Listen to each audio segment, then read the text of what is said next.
clase. Today we are going to be talking about indirect object pronouns. Yay! Okay, so there are two types of object pronouns, direct and indirect. Direct object pronouns answer the question who or what is receiving the action of the verb. We know this already, right? But indirect object pronouns answer the question to whom or for whom the action of the verb is performed. It tells us where the direct object is going. Let's look at some examples. The boy looks at us. En español, los muchachos nos miran. We have our subject, our verb, and then who or what are they looking at? Us, or nos, which is our direct object pronoun. Now, looking at these sentences, first I want you to find the direct object. Ready? Okay. The direct object is $100 because what are you giving? $100. Then, to whom do you give the $100? The answer to that question is the indirect object. Let's look at our next example. I make cakes for my dad. What's the direct object? Cakes. Why? Because what are you making? For whom do you make the cakes? The answer to that question is the indirect object. I buy dinner for us. Dinner is our direct object because what are you buying? For whom do you buy dinner? That is the indirect object. All right? I read good books to Tim. Books is our direct object because what are we reading? Books. To whom do you read books? To Tim. Tim is our indirect object. I wash clothes for my parents. Okay. What am I washing? Clothes. Direct object, right? For whom do you wash clothes?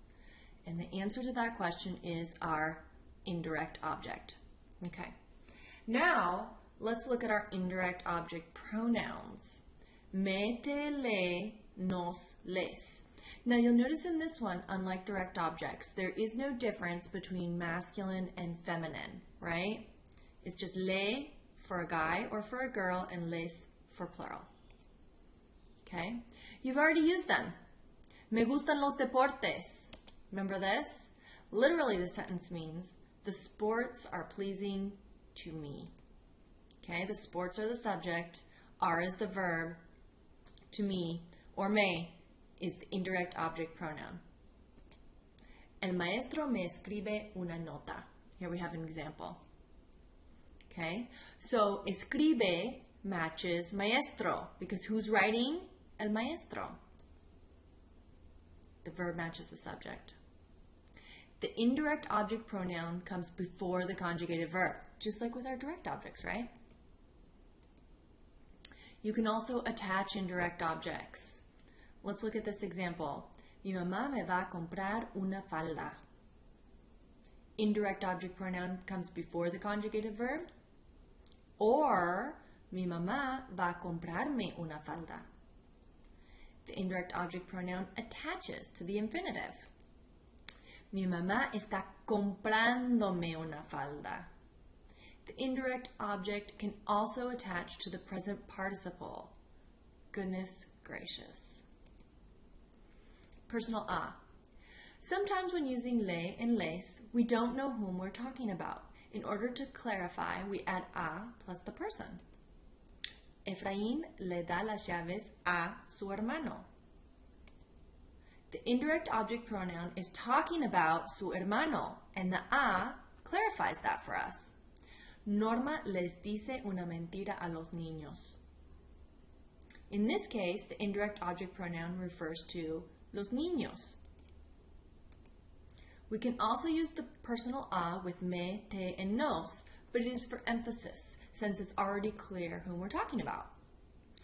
Efraín me da las llaves a mí. Now we're emphasizing me. Norma te dice una mentira a ti. emphasizing you. Nuestros padres nos compran regalos a nosotros. Okay? I'm emphasizing that they're buying them for us. Okay? And then here are two verbs that are very commonly used with indirect object pronouns. They are dar and decir. Now, decir you're already familiar with, right? To say. Digo, dices, dice, decimos, dicen. Now, I'm going to introduce dar to you, which is to give. Doy, das, da, damos, dan. You may notice that it's very similar in conjugation to the verb ir. Voy, vas, va, vamos, van, right? Okay, well, that's all for today. Hasta pronto. Ciao.